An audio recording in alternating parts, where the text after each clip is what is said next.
Assalamualaikum warahmatullahi wabarakatuh. Jadi untuk pertemuan kedua di pengantar ekonomi kali ini, kita akan mulai membahas mengenai demand dan supply. Jadi untuk materi di buku Lipsey itu bisa teman-teman temui di chapter 3. Jadi di sini kita akan mempelajari beberapa hal, yaitu permintaan, penawaran, dan harga. Kemudian lebih spesifik nanti ada konsep fungsi dan kurva permintaan, konsep fungsi dan kurva penawaran, serta keseimbangan pasar atau titik equilibrium. Nah, kita mulai dulu dari pengertian apa itu demand, kemudian kenapa dia digambarkan sebagai demand curve, kurva demand ya, atau kurva permintaan.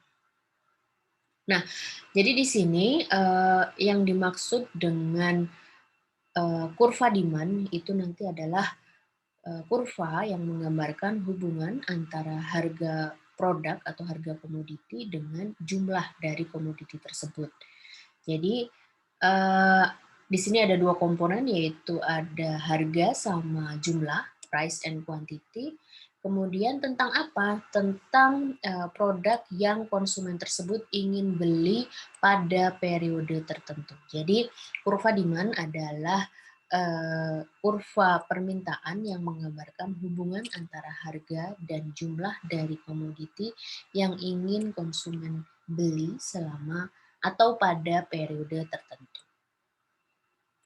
Nah, kurva demand ini memiliki beberapa asumsi dasar, yaitu bahwa pada level harga komoditi yang lain, kemudian income, kemudian selera dari si konsumen tersebut adalah konstan. Jadi ketika kita bicara mengenai kurva demand komoditi A, misalkan kita bilang ini adalah kurva demand untuk mie instan. Nah, ini berarti asumsinya bahwa harga-harga selain harga mie instan tadi, kemudian income, pendapatan dari si konsumen tadi, kemudian selera dari si konsumen itu akan berada pada level konstan atau tetap. Nah, kurva demand ini ditandai memiliki bentuk atau arah slope yang negatif, di mana negatif slope ini mengindikasikan bahwa semakin rendah harga dari produk tersebut, maka konsumen tersebut menginginkan jumlah lebih banyak. Jadi ketika slope negatif itu berarti ketika harganya makin rendah, maka konsumen tersebut makin menginginkan produk tersebut. Jadi dia pengen beli lebih banyak gitu. Nah, kemudian penjelasan yang tadi yang sudah aku sebutin sebelumnya itu merupakan individual consumer gitu. Kemudian perbedaannya apa dengan market demand curve? Jadi kalau yang kurva demand pasar ini adalah jumlah dari keseluruhan konsumen yang bersifat individu. Jadi ada banyak individu yang menginginkan komoditi tersebut gitu ya. Kemudian ketika dijumlahkan, di sini adalah horizontal sum of all the individual consumers. Ini berarti jumlah keseluruhan dari kuantiti produk tersebut, jumlah produk tersebut yang diinginkan oleh keseluruhan konsumen itu adalah kurva demand pasar. Jadi sekali lagi ada dua jenis kurva. Yang pertama adalah kurva demand untuk konsumen individu dan yang kedua adalah kurva demand pasar. Yang mana untuk yang kurva demand pasar itu adalah penjumlahan dari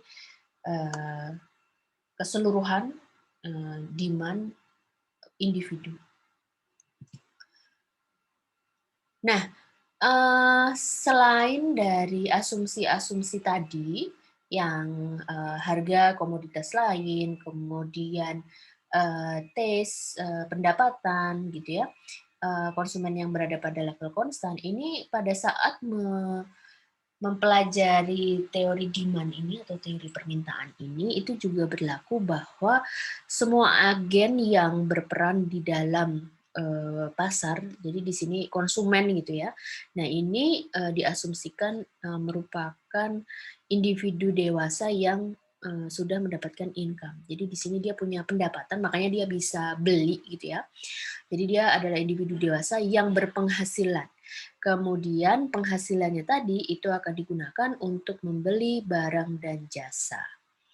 Nah, konsumen di sini juga diasumsikan bersifat maximize utility. Dia akan memaksimumkan utility.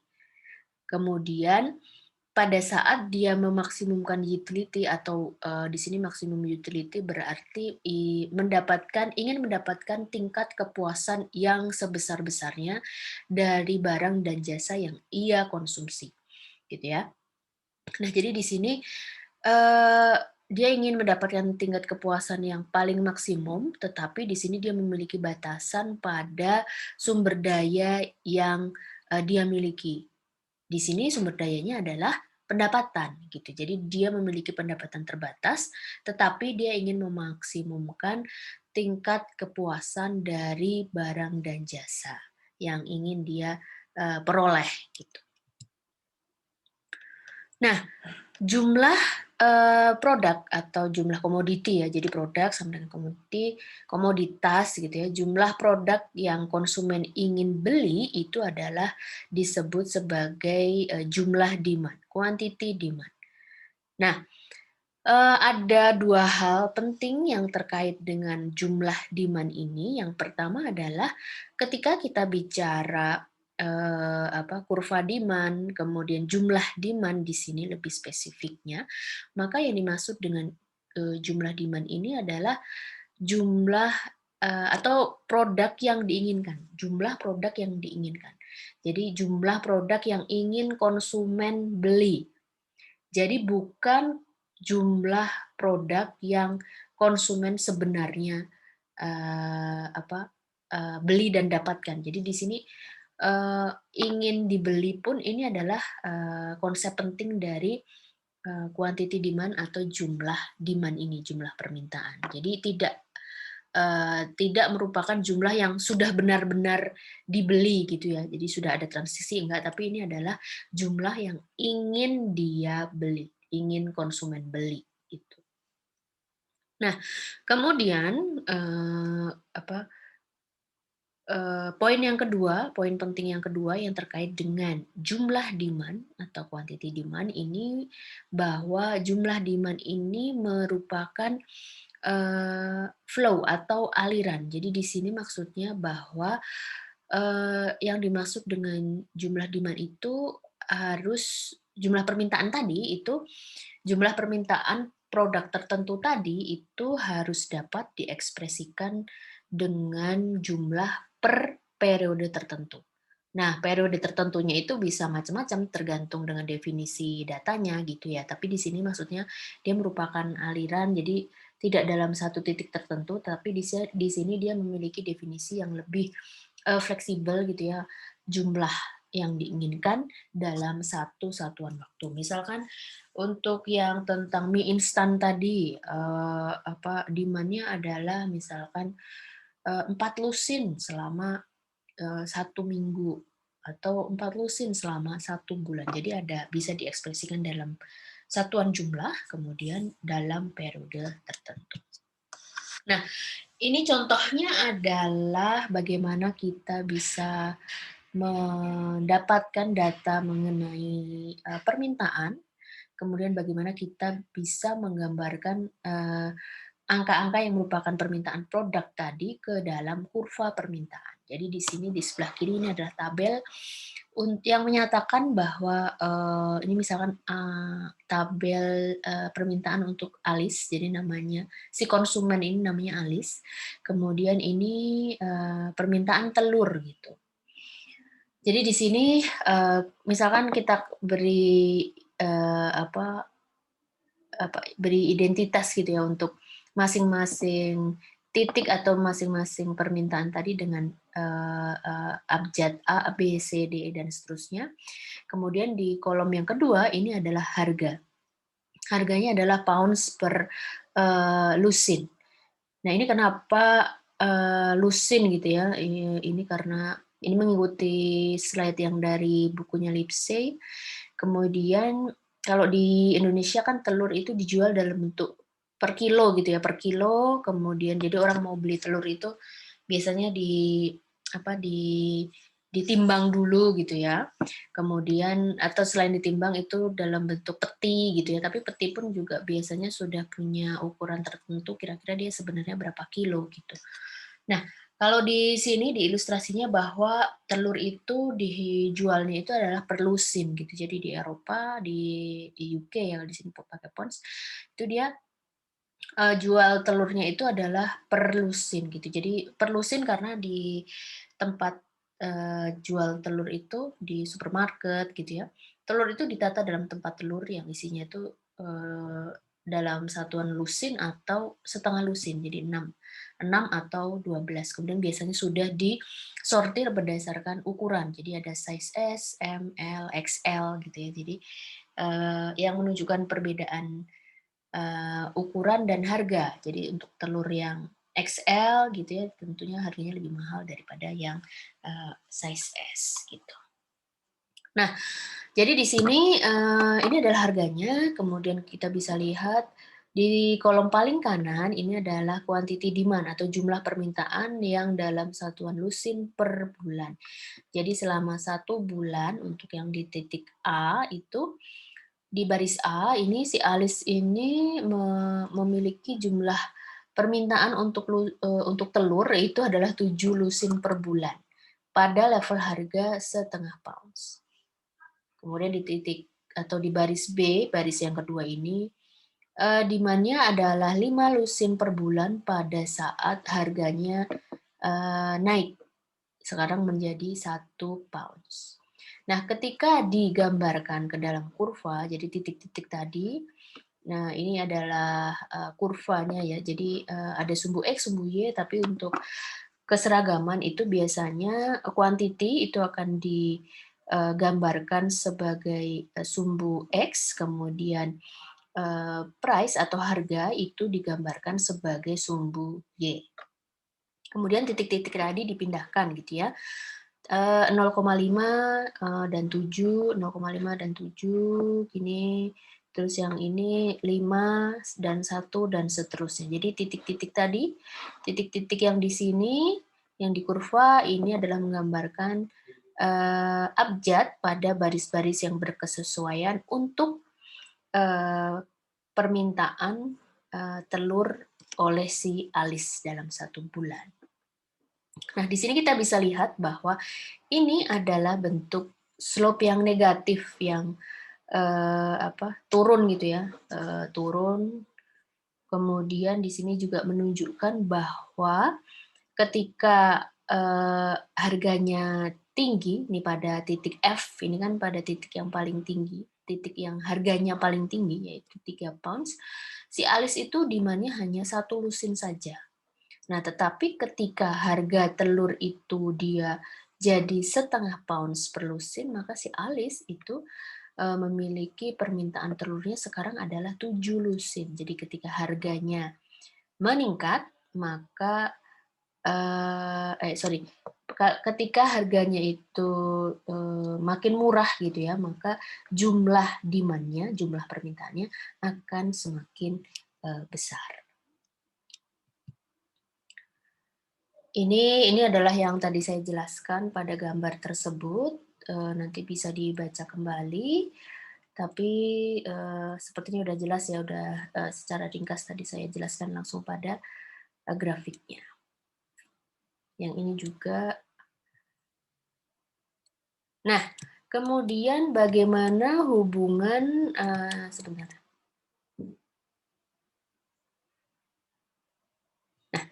Bagaimana hubungan antara tadi kan ada individu dan market demand curve. Jadi di awal sudah aku sebutkan mengenai definisi dari individual demand curve. Jadi individual demand curve, kurva yang menggambarkan hubungan antara harga dan jumlah produk yang diinginkan oleh konsumen. Nah, kemudian market demand curve itu adalah horizontal sum atau penjumlahan dari individual demand. Nah, jadi di sini bagaimana menggambarkan atau bagaimana hubungan antara individual dan market demand curve. Nah, tadi di awal itu adalah hanya satu konsumen, hanya satu konsumen individu. Nah, sekarang di sini ada dua konsumen yang sama-sama menginginkan telur gitu ya. Ya, menggambarkan permintaan telur. Yang pertama adalah William dan yang kedua adalah Sarah. Kemudian kita bisa lihat sama. Ini di di sumbu X itu adalah jumlah quantity lusin per month per bulan, kemudian sumbu Y-nya itu adalah harga telur pounds per lusin. Nah, tadi untuk pembentukan yang individual demand curve tadi seperti halnya yang di sebelumnya di kurvanya Alice itu. Jadi pada level-level harga tertentu akan dicatat berapa kuantiti dari X yang diinginkan. Berapa kuantiti telur yang diinginkan, kemudian untuk yang Sarah juga sama. Jadi misalkan pada level harga setengah ya, pada level harga setengah lusin itu dia menginginkan 7 gitu ya, 7 atau 6,5 mungkin 7 lah misalkan seperti ini. Kemudian pada level harga setengah pounds untuk yang Sarah tuh dia demand-nya adalah 6 lusin gitu. Nah, sehingga pada market demand curve kita jumlahkan pada level harga setengah pounds ini berarti 7 plus 6. Sehingga pada level harga setengah pounds di market demand curve itu adalah 13, seperti ini. Kemudian untuk level harga 1 ini 5 dan 5 gitu ya. Maka di sini pada level harga 1 di market demand curve-nya itu 10. Kuantitinya adalah sekarang 10. Jadi di sini market demand curve ini akan menggambarkan total permintaan dari William dan Sarah. Konsekuensinya apa? Apabila nanti ada lebih dari 2 konsumen, di sini kan contohnya 2 gitu ya. Tapi kalau misalkan nanti ada 3 konsumen, 4, 5, 6, 7, dan seterusnya, maka market demand curve ini juga akan dibentuk sebagai total permintaan dari keseluruhan individual demand. Jadi tinggal dijumlahkan pada level harga yang sama. Kemudian ini penjelasan yang aku sebutkan tadi. Jadi di sini gambar tadi ya. Nah, ini mungkin dengan penggambaran yang lebih penggambaran yang lebih baik, tapi ini kita lanjutkan ke case berikutnya. Nah, di sini misalkan kita punya market demand untuk telur, jadi di sini adalah market demand untuk telur. Ini reference letter ini adalah untuk menunjukkan baris yang nantinya akan membantu pada saat penggambaran di kurva demand-nya. Jadi pada level harga setengah pounds, jumlah permintaan dalam 1 bulan itu adalah 110 lusin telur. Kemudian pada level 1 pounds per lusin, jumlah permintaannya menjadi 90 lusin telur per bulan dan seterusnya. Kemudian ketika digambarkan dia adalah seperti ini. Jadi di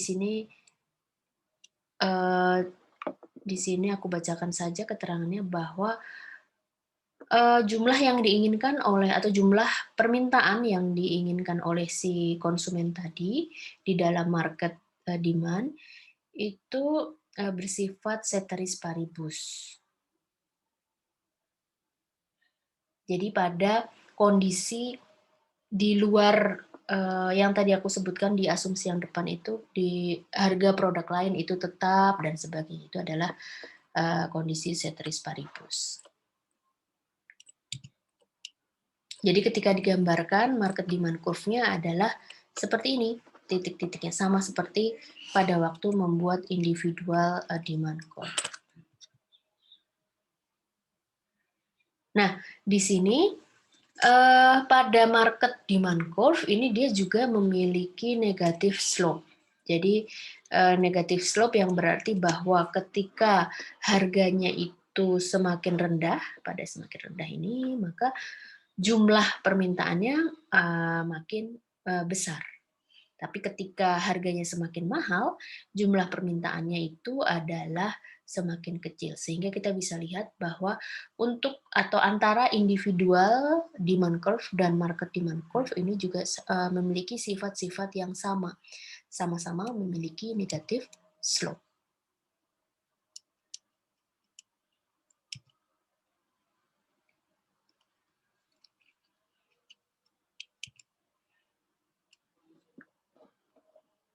Nah, kemudian di sini apa yang terjadi pada market demand apabila terjadi kenaikan income?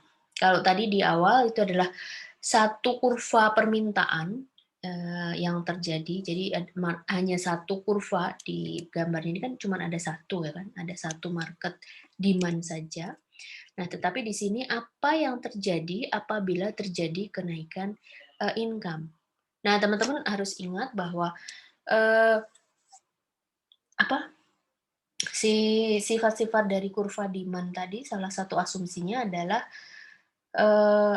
harga komoditi lain atau produk lain itu tetap, kemudian seleranya tetap, dan income-nya tetap. Nah, berarti ketika terjadi perubahan pendapatan, maka ada sesuatu yang berubah untuk demand curve-nya. Nah, ini akan kita lihat. Yang di kolom pertama ini adalah reference letter, sama untuk membantu penggambaran di kurvanya nanti. Kemudian ini adalah harga dan ini adalah quantity demand, jumlah permintaan, lusin per month. Kemudian di sebelah kanannya lagi, di kolom keempat, ini adalah jumlah permintaan ketika terjadi kenaikan income. Nah, kemudian ini digambarkan pada titik yang berbeda, gitu ya. Jadi pada level harga yang sama itu di sini adalah income-nya tetap tidak ada perubahan income, gitu ya. Ini adalah jumlah permintaannya 110 apabila level harganya setengah pounds per lusin. Tetapi ketika terjadi kenaikan income, jumlah permintaannya itu sekarang adalah 140 lusin per bulan pada level harga yang sama. Dan ini juga berlaku di baris-baris yang berikutnya. Jadi untuk yang level harga 1, tadinya pada saat income-nya tetap itu hanya 90 lusin per month permintaannya. Ketika terjadi kenaikan income, permintaannya naik. Kemudian kita cek di titik yang lain, ketika ini level harga sama, jadi ketika terjadi kenaikan income, ini juga sama, terjadi kenaikan demand. Kenaikan demand. Lebih banyak. Jumlah permintaan telur mengalami kenaikan. Ini baru kita lihat dari sisi angka tabel. Nah, kemudian ketika titik-titik tadi dipindahkan, ini adalah titik pada income yang awal ya. Kemudian yang menggunakan aksen, U aksen, V aksen, W aksen, dan seterusnya. Ini adalah ketika terjadi kenaikan income. Jadi jumlah permintaan pada saat terjadi kenaikan income. Nah, ini kan berarti menunjukkan kalau dari penggambaran kurvanya terjadi pergeseran kurva. Jadi yang tadinya semula di D0, ini adalah ketika income-nya tetap. Nah, ketika terjadi kenaikan income, maka kurva permintaannya bergeser ke D1. D1. Jadi pada level harga yang sama, jumlah permintaannya semakin banyak ketika terjadi kenaikan income.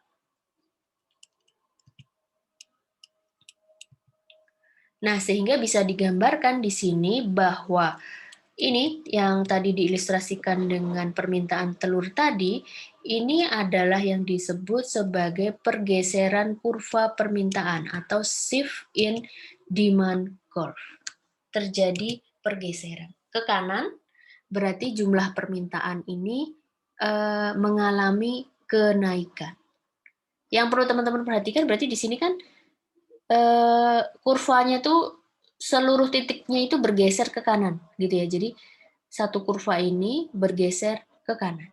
Jadi nggak cuma di satu titik tertentu saja, tapi di sini semua titik di D0 ini akan bergeser ke kanan, ke D1. Ini adalah peningkatan permintaan. Nah, apabila terjadi kebalikannya, ketika terjadi pergeseran kurva demand ke arah lebih kecil, berarti di sini terjadi penurunan permintaan. Berarti kurvanya itu akan bergeser ke kiri. Bergeser ke kiri. Jadi di sini kurva demand itu bisa bergeser ke kanan, yang berarti terjadi kenaikan demand. Kemudian bisa juga bergeser ke kiri, yang berarti terjadi penurunan demand. Jadi dia D0 ke D1 itu berarti pergeseran ke kanan, peningkatan demand.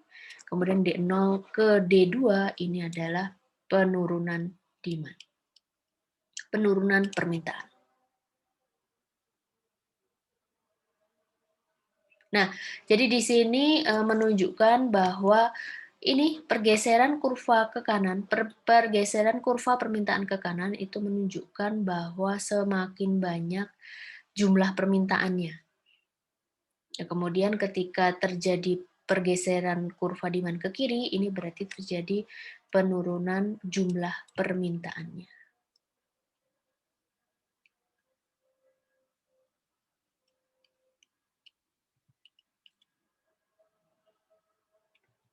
Nah,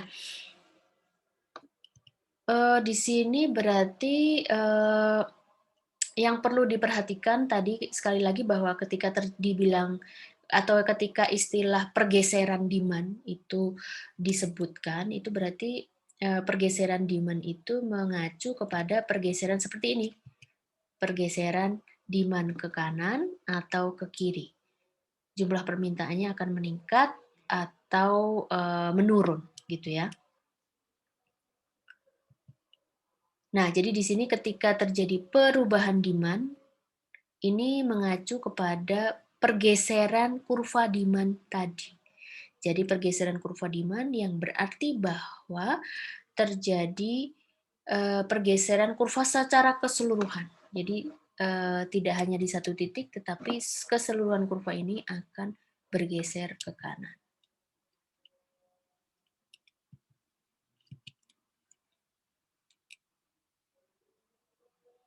Nah, kemudian di sini ini adalah sedikit ringkasan gitu ya, bahwa ketika terjadi peningkatan demand ini berarti keseluruhan demand akan bergeser ke kanan. Kemudian ketika terjadi penurunan demand ini berarti demand-nya akan bergeser ke kiri.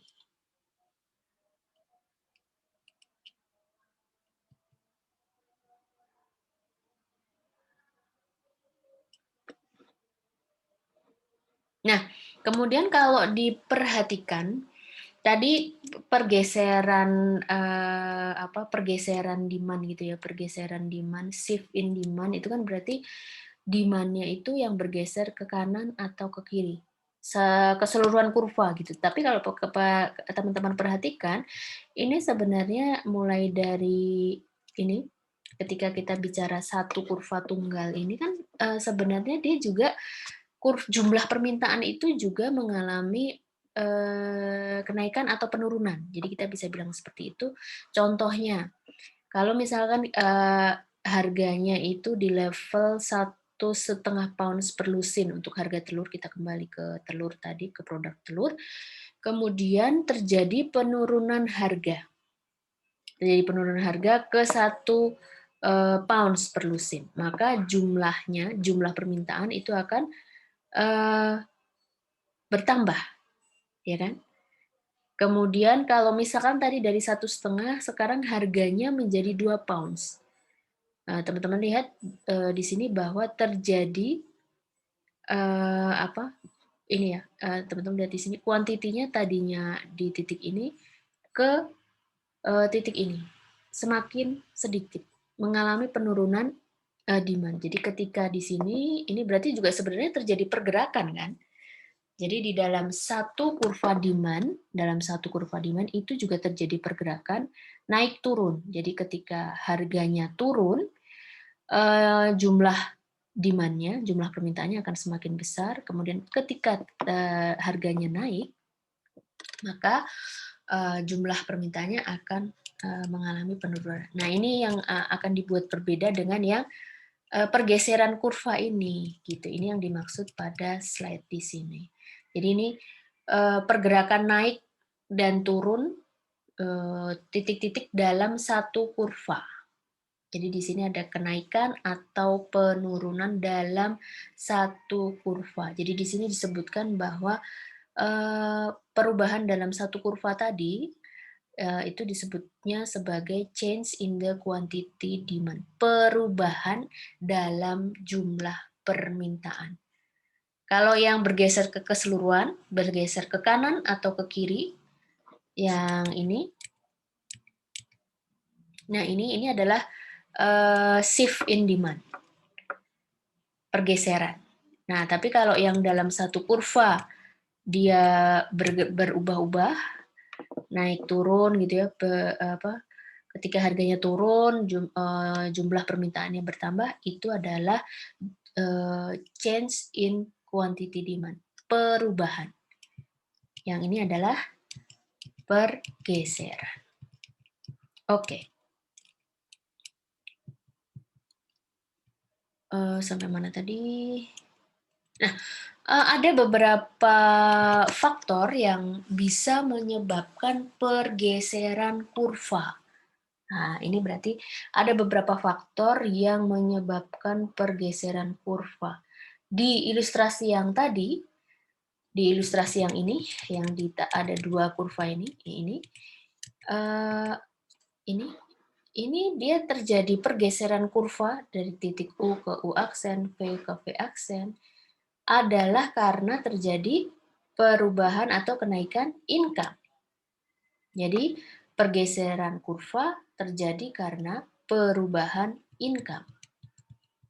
Nah, di situ untuk pergeseran kurva itu juga akan dipengaruhi oleh faktor-faktor lain gitu, selain dari perubahan kurva. Di sini sudah dibedakan apa saja yang menyebabkan pergeseran kurva. Jadi selain kenaikan income tadi ya, bisa juga kenaikan harga barang substitusi. Barang substitusi itu kan barang pengganti gitu ya. Jadi kalau misalkan kita bisa bilang barang substitusi kayak beras dan roti misalkan. Walaupun mungkin kalau di Indonesian konteks biasanya beras ya harus makan nasi gitu ya, bukan makan beras, makan nasi gitu ya. Tapi misalkan bisa asosiasikan seperti itu. Nah, kemudian ketika terjadi penurunan barang komplement gitu. Jadi kalau misalkan di sini kenaikan barang substitusi. Jadi kalau misalkan barang substitusinya naik, harga barang itu naik, maka kan misalkan antara barang roti dengan nasi gitu.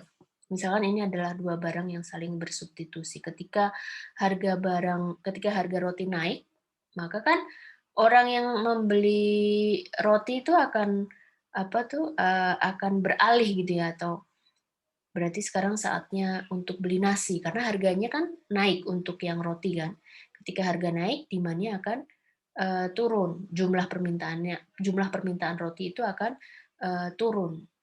Tapi di sini jumlah untuk jumlah permintaan untuk nasi akan meningkat. Sehingga kurva demand untuk nasi akan bergeser. Nah, kemudian untuk yang kedua adalah penurunan harga barang komplement. Komplement berarti pelengkap, misalkan antara gula dan teh gitu. Di sini misalkan terjadi penurunan harga gula. Berarti kan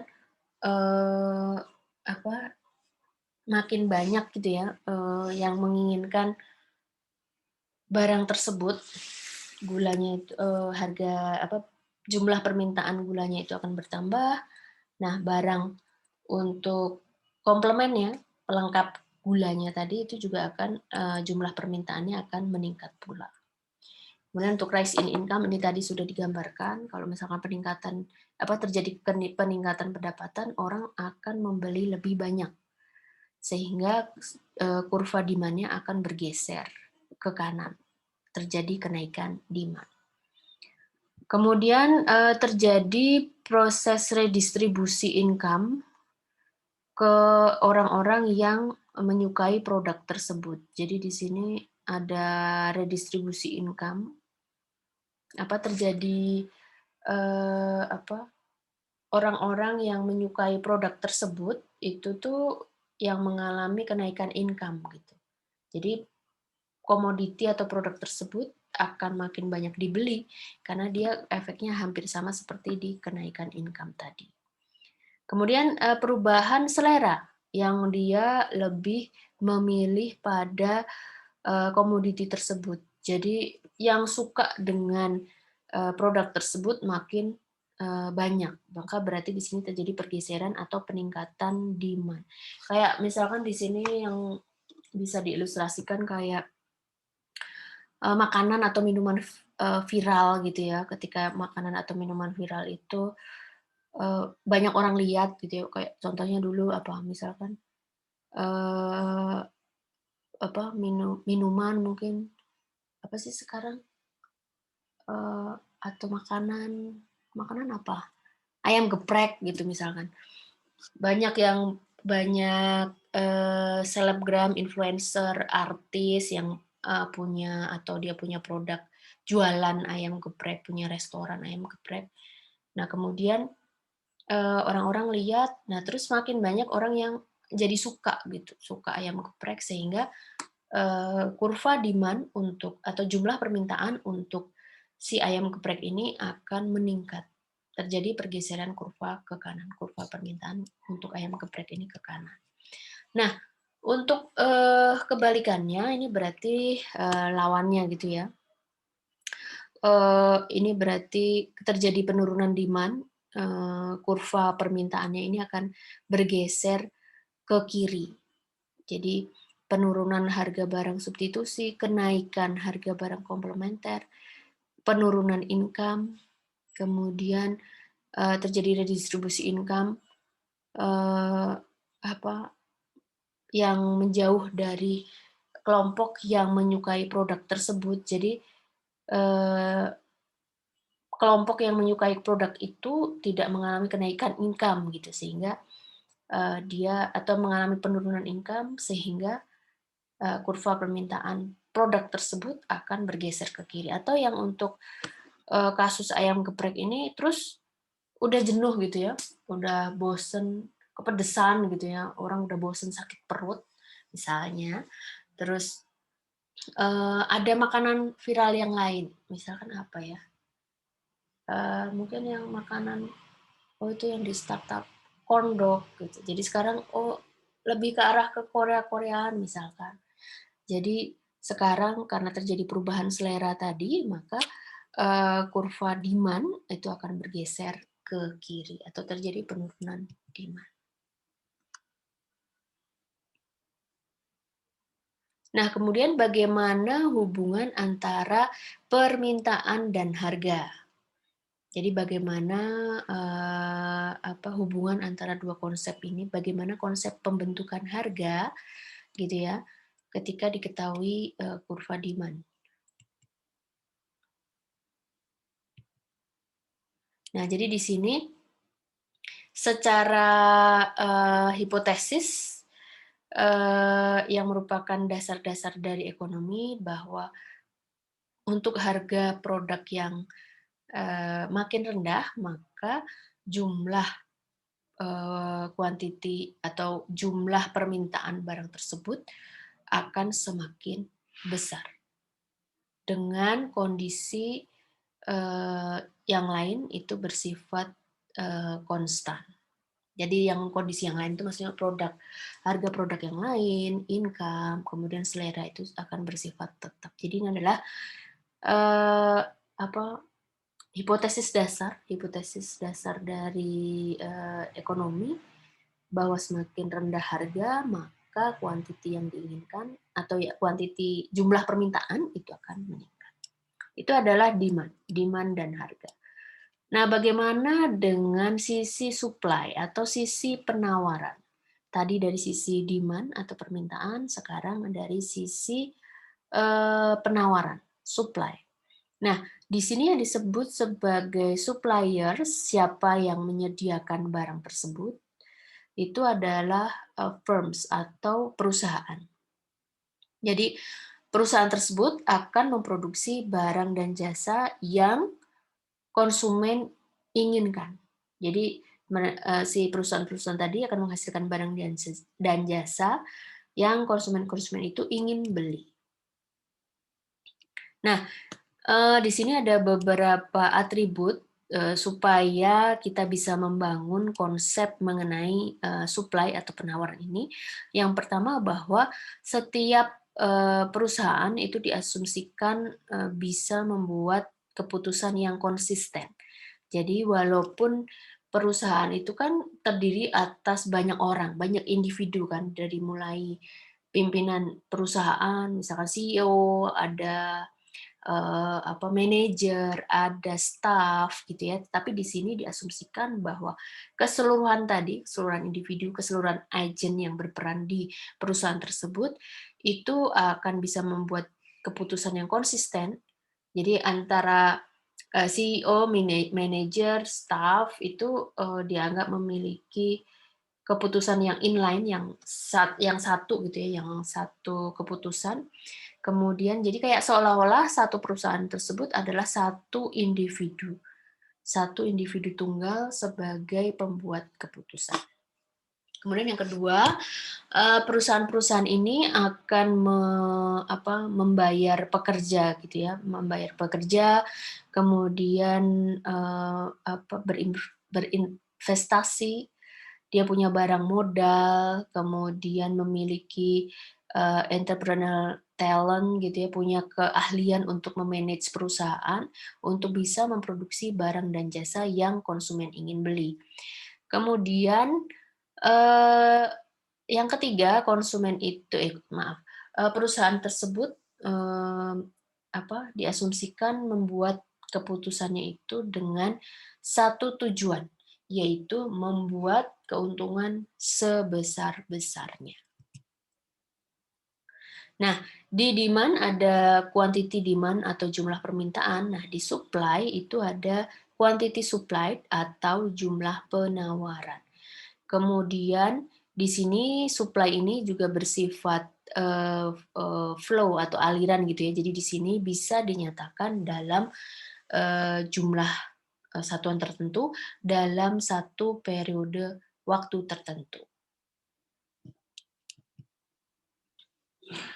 Nah, kemudian tiga faktor utama yang berpengaruh terhadap jumlah penawaran pada suatu market itu adalah yang pertama adalah harga produk, kemudian harga dari input produk tersebut. Jadi input to production itu kayak misalkan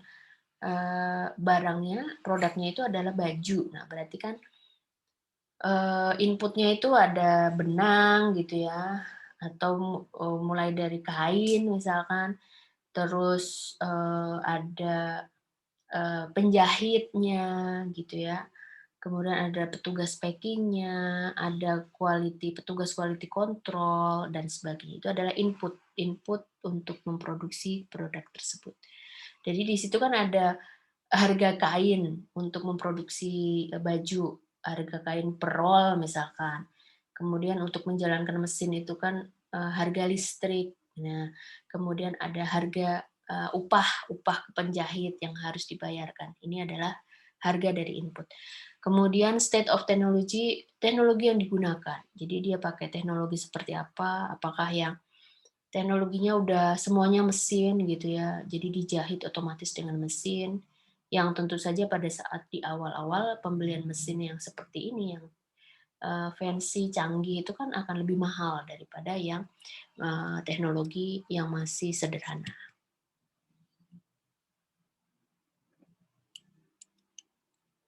Nah, kemudian di sini hubungan antara supply dan harga itu bisa ditunjukkan seperti ini, bahwa jumlah dari produk di mana perusahaan tersebut ingin diproduksi gitu ya. Jadi jumlah barang yang perusahaan tersebut ingin produksi ini terkait dengan harga barang tersebut. Jadi ketika harga barang yang ingin dijual itu naik, maka kuantitinya juga akan naik. Ketika harga produk tersebut turun, maka jumlah supply-nya juga akan turun. Contohnya seperti ini. Jadi ini teman-teman harus mengubah sudut pandangnya. Kalau tadi dari sisi konsumen, ini adalah dari sisi produsen. Kalau supaya dapat untung, tentunya dia akan melihat harga barang tersebut, harga jualnya itu sekarang sedang tinggi atau enggak. Kalau sedang tinggi, nah berarti ini kan saatnya untuk menjual sebanyak-banyaknya. Gitu kan. Jadi mumpung harganya tinggi, maka kalau dia jual barang dalam jumlah tinggi kan nanti keuntungannya besar. Gitu. Jadi ini bisa diilustrasikan dalam tabel ini pada harga, ini masih tentang telur, tapi di sini dari sisi supply. Ketika harganya setengah pounds per lusin, maka jumlah supply-nya adalah 5 lusin. Tapi ketika dia meningkat jadi 1 pounds, maka jumlah supply-nya itu adalah 46. Nah, kita bisa lihat bahwa makin meningkat harganya, maka jumlah supply-nya itu juga akan makin meningkat.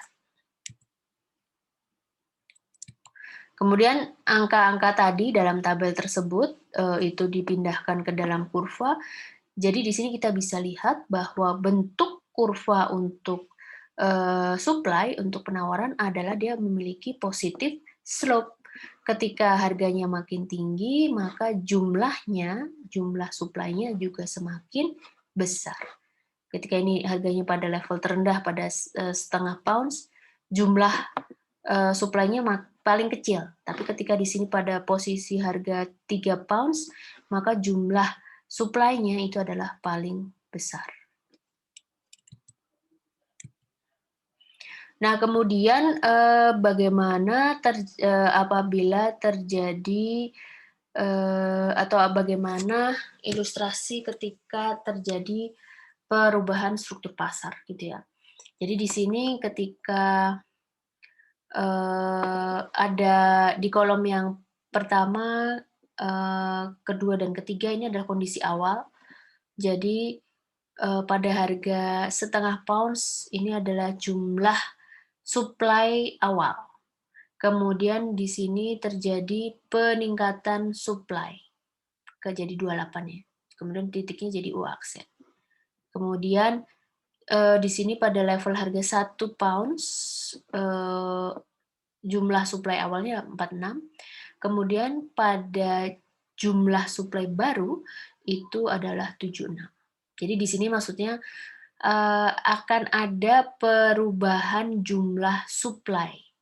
Jadi yang tadinya titik U, V, W tanpa aksen menjadi titik U aksen, V aksen, dan seterusnya.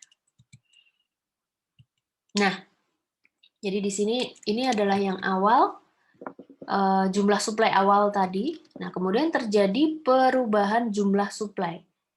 Terjadi perubahan jumlah suplai yang meningkat, yang lebih besar. Maka terjadi pergeseran suplai dari S0 ke S1. Suplainya berarti beranjak kemana? Ke kanan. Jadi di sini contohnya pada level harga yang sama di 1,5 pounds, itu suplainya yang tadinya 80, sekarang menjadi 100. Ini kita belum bicara mengenai penyebabnya, tapi di sini akan ditunjukkan terlebih dahulu. Ketika kita punya suplai awal, kurva suplai awal S0, kemudian ada perubahan suplai di S1. Jadi di sini pada level harga yang sama, terjadi peningkatan suplai. Kemudian ketika digambarkan, ini menunjukkan terjadi pergeseran kurva suplai ke kanan. Jadi di demand curve ada shift in demand curve, pergeseran kurva demand. Di sini juga di supply juga ada terjadi pergeseran supply ke kanan dan pergeseran supply ke kiri. Kalau ke kanan berarti dia meningkat, kalau ke kiri berarti suplainya akan mengalami penurunan. Nah, apa saja yang menyebabkan perubahan perubahan supply? Tadi kalau di demand tadi ada beberapa faktor ya kan yang menyebabkan kurva itu bergeser ke kanan atau ke kiri, naik atau turun. Di sini juga sama. Ini yang pertama adalah apa yang menyebabkan kurva supply itu bergeser ke kanan, terjadi peningkatan. Yang pertama adalah terjadi peningkatan teknologi, improvement in the technology of producing the commodity. Terjadi peningkatan di teknologinya sehingga jumlah produk yang bisa dihasilkan itu meningkat. Misalkan yang tadinya membuat baju, pada saat proses memotong polanya itu hanya menggunakan tenaga manusia. Kemudian terjadi peningkatan teknologi, punya mesin pemotong kain, kan ada tuh ya. Nah, terus pakai laser, lebih precise gitu. Nah, terus jadi yang tadinya dia hanya bisa memotong, dia bisa membuat baju 1.000 potong per minggu. Dengan adanya mesin baru tadi, peningkatan teknologi, dia bisa menghasilkan 2.000 potong baju per minggu. Nah, kemudian faktor yang kedua adalah penurunan harga input yang penting pada saat yang penting untuk memproduksi barang tersebut. Jadi kalau di produksi baju tadi ya input utamanya ya antara lain adalah kain gitu ya. Nah, kemudian pada suatu waktu terjadi penurunan harga kain. Ada penurunan harga kain perol, nah sehingga dia bisa belanja barang, dia bisa belanja kain lebih banyak gulungan kain yang bisa dia beli, sehingga dia bisa menghasilkan output bajunya lebih banyak gitu. Kemudian penurunan supply itu terjadi karena yang pertama adalah peningkatan harga input. Nah, berarti di sini kebalikannya, untuk sekarang terjadi kenaikan harga kain perol tadi, sehingga si produsen tersebut hanya bisa membeli kain dalam jumlah yang lebih sedikit gitu ya, sehingga outputnya otomatis akan berkurang. Jumlah supply-nya akan menurun. Kemudian yang kedua adalah perubahan teknologi yang menyebabkan peningkatan harga untuk memproduksi komoditi. Ini dia bersifat jarang gitu, atau ini merupakan kejadian yang langka karena biasanya peningkatan atau perbaikan teknologi itu digunakan untuk mengecilkan biaya produksi, sehingga ketika terjadi yang terjadi malah peningkatan biaya biasanya akan ditinggalkan gitu. Nah, itu kita sudah mempelajari demand dan supply secara terpisah. Nah, kemudian bagaimana mekanisme harga itu bisa terbentuk dari adanya demand dan supply yang sudah kita pelajari.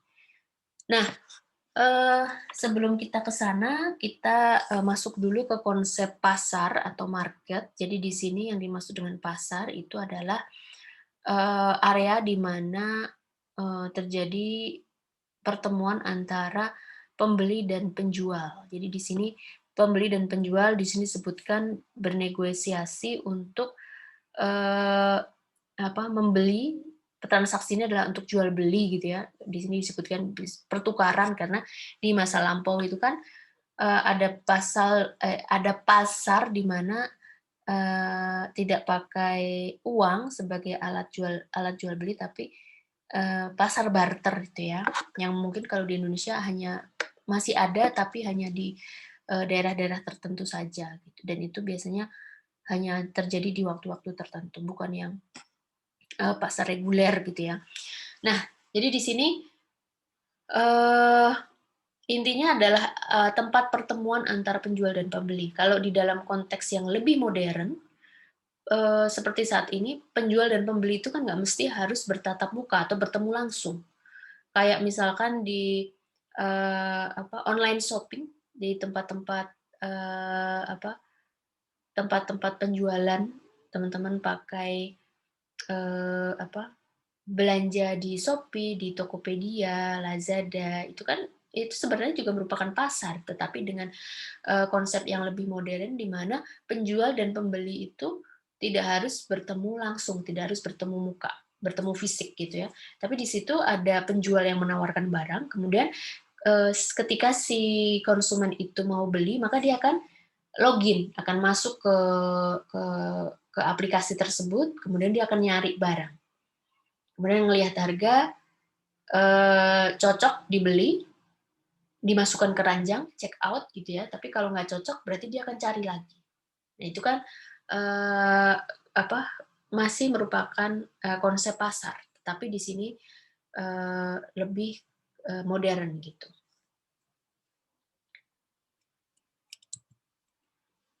Nah, jadi di sini, ada harga, di sini contohkan, ada harga, kemudian ini masih tentang produk telur tadi, jadi di sini ada quantity demand, kemudian kan tadi masing-masing pada saat penjelasan demand dan penjelasan supply itu, ada ilustrasi tentang telur juga ya.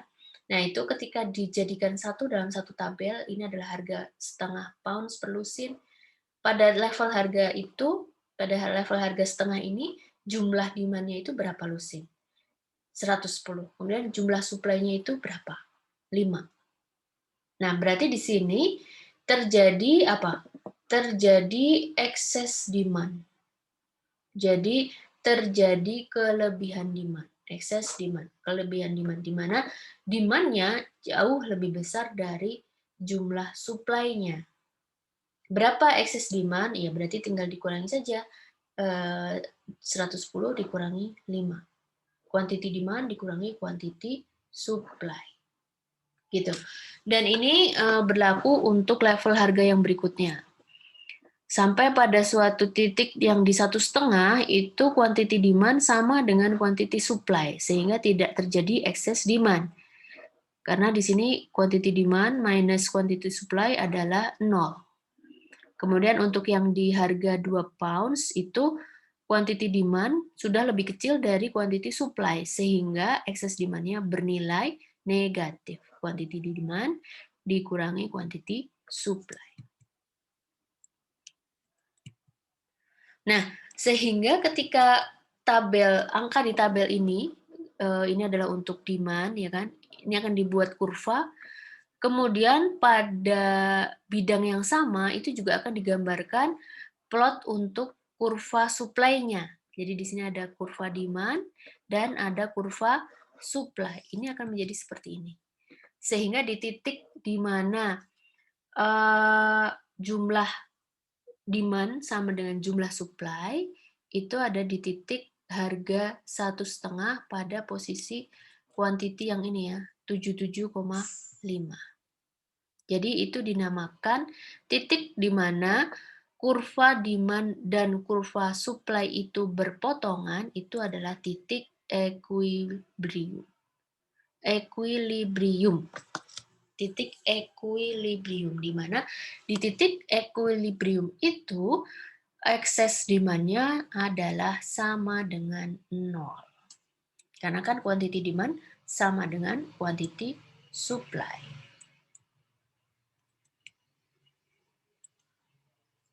Nah, kemudian hubungan antara demand dan supply itu bisa digambarkan dalam law of demand and supply. Ini merupakan hukum ya, hukum yang sangat terkenal di ekonomi, law of demand supply.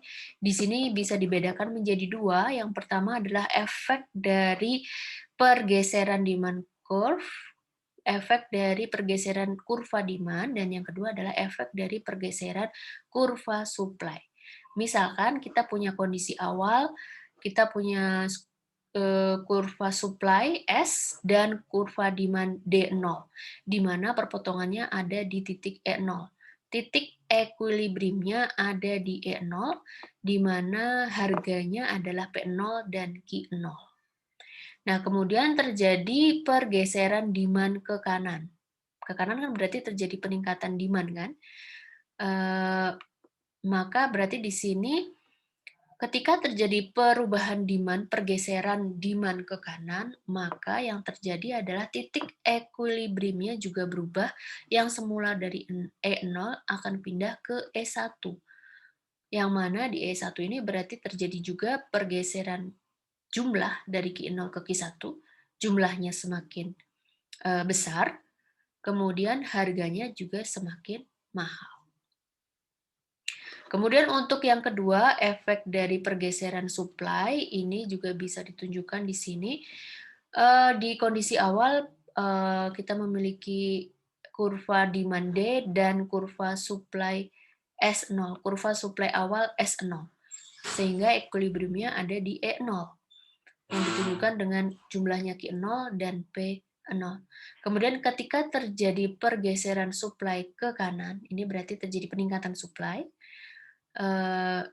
menjadi S1, ini akan mengakibatkan equilibriumnya berubah dari E0 ke E1, yang menunjukkan bahwa terjadi perubahan jumlah dari Q0 ke Q1 lebih besar, tetapi di sini akibat dari pergeseran supply tadi, harganya itu adalah lebih murah dari P0 ke P1. Ya, nanti keterangannya bisa dibaca lagi, tapi sesuai dengan apa yang saya berikan. Jadi di sini terjadi perbedaan efek ketika terjadi pergeseran demand, itu perubahan kuantiti dan harganya meningkat.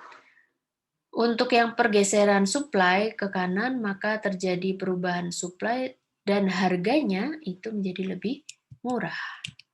Gitu. Nah, kemudian untuk menunjukkan titik atau mencari titik equilibrium atau titik di mana kurva demand berpotongan dengan kurva supply, itu bisa dilakukan secara aljabar. Misalkan kita punya fungsi permintaan key demand 18 minus 3P dan fungsi penawaran atau QS sama dengan 2 plus 5P. Untuk menyatakan titik equilibrium itu berarti fungsi permintaan ini akan sama dengan fungsi permintaan. Jadi di sini kita bisa dapatkan key-nya. Ini kan berarti kan jumlah permintaannya itu adalah 18 minus 3P sama dengan 2 plus 5P. Nanti di sini dari hasil persamaan ini kita akan dapatkan nilai key star. Nah, jika kita bisa cari key star-nya, maka kita akan dapatkan P star. P star atau harga pada titik equilibrium. Jadi ini contohnya, ini pemecahan aljabar sederhana. Jadi untuk ini disamakan, kemudian ini dikumpulkan dalam satu sisi, ya kan, ketemu P star-nya, kemudian kita bisa cari, ketika sudah ketemu P star-nya, kita masukkan ke salah satu fungsi, bisa di sini, bisa di sini, kemudian ketemu nilai Q-nya. Jadi misalkan di sini P sama dengan 2, berarti 18 minus 3 kali 2 sama dengan 12. Baik, itu saja yang bisa saya berikan sebagai penjelasan untuk demand dan supply. Terima kasih atas perhatiannya. Wassalamualaikum warahmatullahi wabarakatuh.